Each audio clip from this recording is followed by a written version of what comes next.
വർഷം കഴിയുന്തോറും വേനൽ ചൂട് കനക്കുകയാണ്. ഉഷ്ണം സഹിക്കാനാകാതെ ആളുകൾ തണൽ തേടുമ്പോൾ സ്വന്തം വിദ്യാലയമുറ്റത്ത് ഒരു ചെറു വനമൊരുക്കി മാതൃകയാവുകയാണ് തളിപ്പറമ്പ് മൂത്തേടത്ത് ഹയർ സെക്കൻഡറി സ്കൂളിലെ NSS യൂണിറ്റ്. 5 വർഷങ്ങൾക്ക് മുൻപ് നട്ടുവളർത്തിയ വൃക്ഷത്തൈകൾ ഇന്ന് സമൃദ്ധമായി വളർന്ന് പച്ചപ്പോടെ നിറഞ്ഞു നിൽക്കുമ്പോൾ അത് പ്രകൃതി സംരക്ഷണത്തിന്റെ ശക്തമായ സന്ദേശമാണ് സമൂഹത്തിന് നൽകുന്നത്.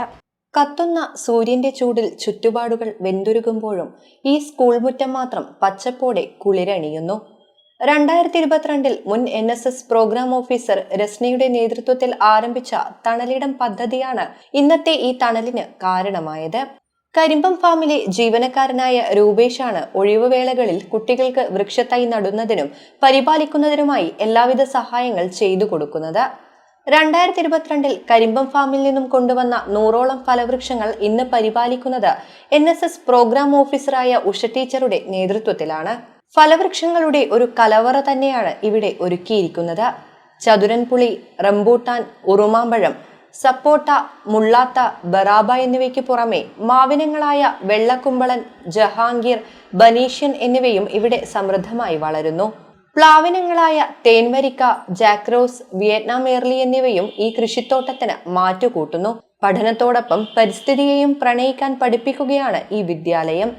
തനതിടം എന്ന ഒരു NSSന്റെ പരിപാടിയുടെ ഭാഗമായിട്ടാണ് ഞങ്ങൾ 100ഓളം ചട്ടികളിൽ ഫലവൃക്ഷങ്ങൾ ഇവിടെ നട്ടത്.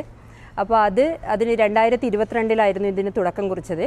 പിന്നീട് 2023 ഞാൻ NSS POയിൽ നിന്നും ചാർജ് ഒഴിവായതിന് ശേഷം അതിൻ്റെ ഉത്തരവാദിത്തം ഉഷ ടീച്ചറിലായിരുന്നു.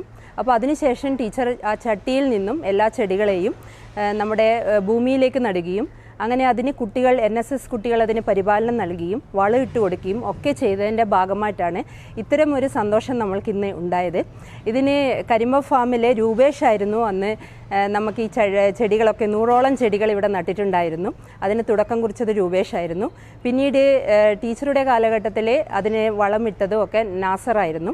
അങ്ങനെ എല്ലാവരുടെയും പിന്തുണയോട് കൂടിയിട്ട് നമ്മൾക്ക് ഇന്ന് നമ്മുടെ സ്കൂളിൽ ഒരു പ്രകൃതി സൗഹൃദ ഒരു അന്തരീക്ഷം തീർക്കാൻ വേണ്ടി പറ്റി. അധ്യാപകരും വിദ്യാർത്ഥികളും കൈകോർത്തപ്പോൾ 5 വർഷം കൊണ്ട് ഈ മണ്ണിൽ വിരിഞ്ഞത് 100ഓളം മരങ്ങളാണ്. ചൂഷണം ചെയ്യപ്പെടുന്ന പ്രകൃതിക്ക് ഈ കൊച്ചുവനം ഒരു കാവലാവുകയാണ്.